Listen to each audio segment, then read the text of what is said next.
நந்தேவா கூடேவா உயிரேவா நந்தேவா நந்தேவா.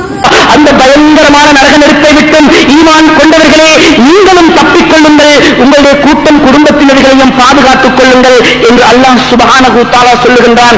கண்ணியமானவர்களே, சற்று சிந்தனையோடு கேளுங்கள். எங்களுடைய கூட்டம் குடும்பத்தினர்கள் நரகத்துடைய வழியிலே போகின்றார்களா அல்லது சுவர்க்கத்துடைய வழியிலே போகின்றார்களா? எங்களுடைய குழந்தைகள், எங்களுடைய பெண் குழந்தைகள், எங்களுடைய ஆண் குழந்தைகள், நாம் எல்லோர்களுக்கு கற்றுக் கொடுத்திருக்கின்றோம். அன்றாட ஒவ்வொரு செயல்களும் அவர்களுக்கு எப்படி நிகழ்கின்றது?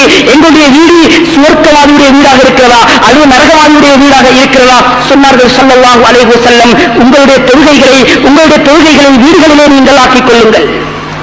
பரலான தொழுகை கிடையாது, சுன்னத்தான தொழுகைகள். பெண்கள் தொழுகின்ற அமைப்பாக வீடுகள் மாற்றப்பட வேண்டும்.